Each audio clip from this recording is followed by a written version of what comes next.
今回の動画は2017年発売、オフシーズン最終巻、高校卒業から5年後の将来が描かれた物語、結び物語について、上記の4つのテーマを中心にまとめてきました。ネタバレを含みますのでご注意ください。まだ読まれていない方は、必読の内容となっておりますので、ぜひ購入をご検討してみてはいかがでしょうか。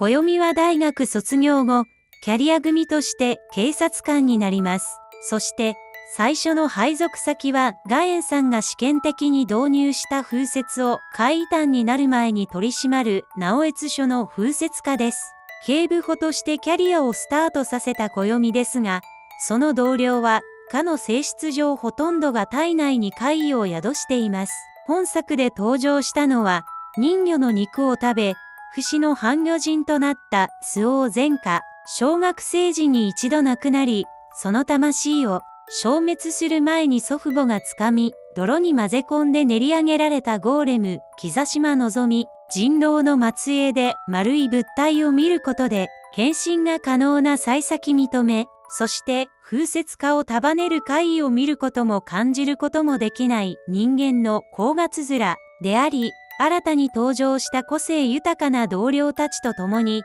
風雪を取り締まりながら、物語が進行していきます。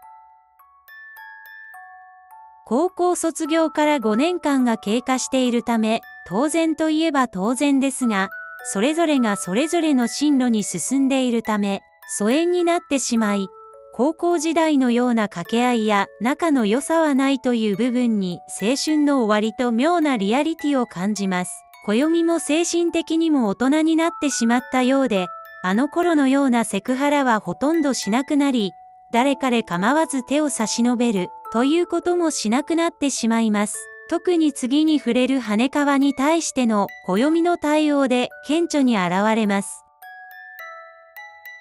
ぶっ飛んだ青春時代を過ごしながらも、それと比較すると落ち着いた進路を歩むそれぞれのキャラですが、羽川は本物の化け物になりました。世界から国境をなくすことを目的として活動し、すでにいくつもの国を消滅させ、テロリストとも称される世界の VIP となっているのです。そんな彼女が自分自身が青春時代を過ごした痕跡を抹消するために、厳戒態勢の中、日本に帰国する物語が認めうるふとして描かれます。暦は羽川との接触禁止と自宅待機の命令を出されていました。しかし、帰宅すると厳重に監視されているはずの彼女がいたのです。経歴抹消はフェイクで、本当は荒木くんに会いに来たという彼女。どうして来たと問う相変わらずな暦に、厳戒態勢からの脱出方法を当てたら教えてあげるという羽川。羽川は、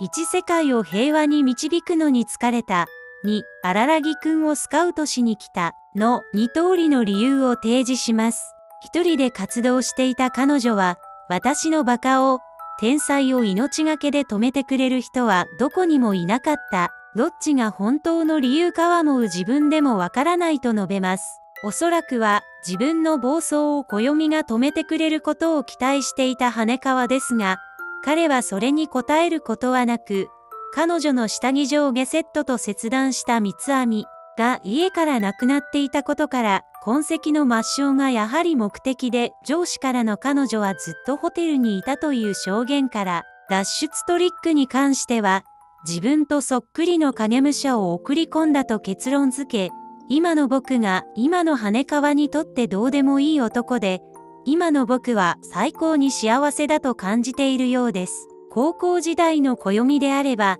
何をしてでも羽川のことを止めていたと思いますし、荒木家を訪れたのは本物の羽川だと私は思っています。それだけに暦の出した結論はあまりに悲しく、羽川の報われなさには心が痛くなります。暦も本物の羽川だとどこかでは分かっていながらも、もうどうにもできないため、自分に無理やり偽物だと言い聞かせていたのではないでしょうか。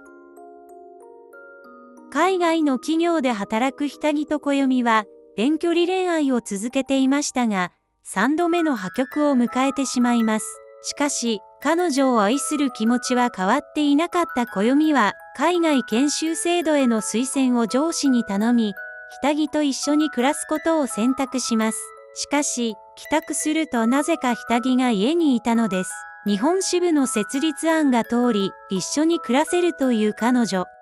がかけていたサングラスを暦が外すと泣き晴らした目をしていました。そして、結びの言葉は、化け物語で二人が付き合うことになったやりとりの逆バージョンの再現である。